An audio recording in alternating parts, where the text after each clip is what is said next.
Hi, I'm Dani Pedraza, and I'm here to answer some of your dog training questions. The first question of the day is, what can I do to help keep my dog busy while I work from home? So now that we've all transitioned to this quarantine life, we are all home, and your dog is getting adjusted to that as well as you. So he might be a little bit more needy than usual, and while you're trying to do conference calls or video chats, your dog might be demand barking at you or trying to engage with you to get him to play. So I'm going to provide 5 tips that you can do to help exert your dog's energy and get him to be a little bit more manageable and have better behavior overall during your work from home days. The first thing that you can do is take your meal times for the dog, whether that's feeding time in the morning and also feeding time at night. And if you have a puppy, maybe you're feeding them 3 times a day, but take those times and have them work for their food. So these are dedicated times that you can give to your dog to train him. So this means asking him to sit and giving him a piece of kibble, asking him to lie down and giving him a piece of kibble. You can also use this opportunity to, if you're crate training, you can create positive association to the crate by dropping a little kibble in the crate and having them go in and eat it and then being able to come out of the crate. So setting aside the meal times to train is going to be really, really helpful and will mentally stimulate your dog. Sometimes the training, you'll notice, is actually more beneficial and more mentally stimulating than if you took your dog to the dog park for an hour. So you will notice the difference between your dog's energy level. And starting the day on that note, especially in the morning before you begin work, is going to really set the tone for your entire day. Another thing is long walks in the morning set the tone for the day.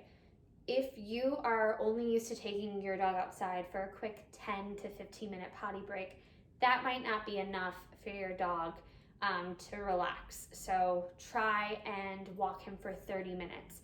If you have the time, try and walk him for an hour. I mean, wake up a little bit earlier and start your day off on a good note. This will make sure that you have the morning to yourself.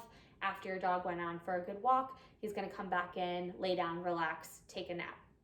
So long walks are very good. And it's also different than like putting him in the yard and letting him just like sit and chill in the yard. The walking is obviously a different thing. Another thing, the third thing, is to help mentally stimulate him. You want to provide him with something to like distract and focus his mind on, such as a chew or a frozen Kong. So in this description, in the YouTube description, I added a link where you can find frozen Kong recipes. So these are things that you can put in the Kong and freeze, such as peanut butter, cream cheese, canned pumpkin. You know, you can put your dog's food in it and put a smear of peanut butter over it. Greek yogurt.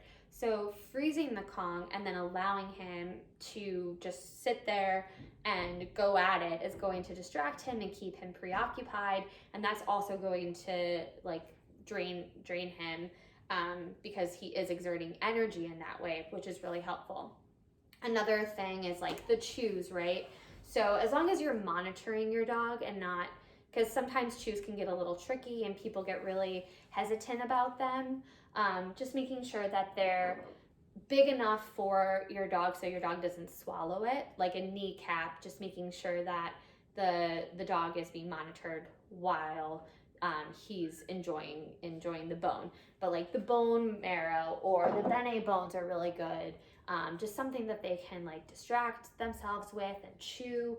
Just any type of bully stick is really helpful. That definitely keeps them preoccupied and in their zone, and it allows you to just do your own thing too. Another thing is, if you are crate training or if you have a playpen area, use it. It's okay that you're home and your dog is in the crate.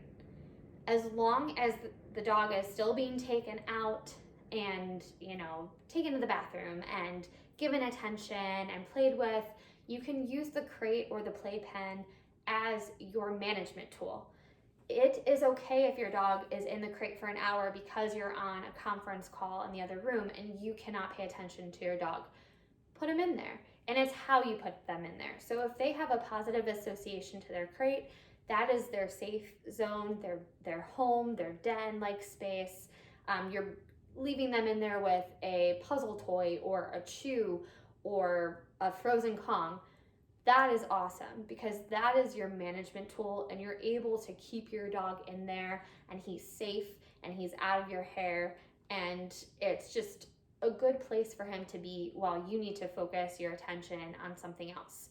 You have to live your life too. You have priorities, and your dog needs to be in their little chill zone. I call it alone time, and alone time practice is great so that your dog doesn't always associate the crate with you leaving the house, but more so for when you just need them to be relaxed and in their space.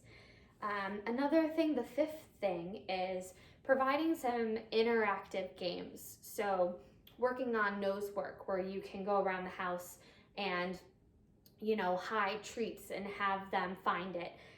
Playing tug of war with them, playing fetch in the hallway with them. If you can't go outside or you don't have a space to do that, you can create a doggy obstacle course and just use a treat and lure them over. Let's say that you put a little chair or you put a little stool, or have them walk over pillows, something to engage their mind, and you can help them perform that behavior by using the treat and lure them. And it's also really fun and funny to watch them do it. And also any puzzle toys, where you put the treats into the little device and then they have to work at it to get the treats out, and so that's really stimulating. You can get those off of Amazon or Chewy.com. Just type in puzzle toys and a ton will come up, as well as a snuffle mat. So if you're feeding your dog and you want your dog to work for his food, getting a snuffle mat or even making one yourself. They have links online where you can DIY snuffle mats and create one yourself and put the food in and have them work hard to get it out. And yeah, so those are all my tips to help exert your dog's energy. And I hope that you have a productive workday and still allow your dog to, chill and have fun. And yeah, thanks guys.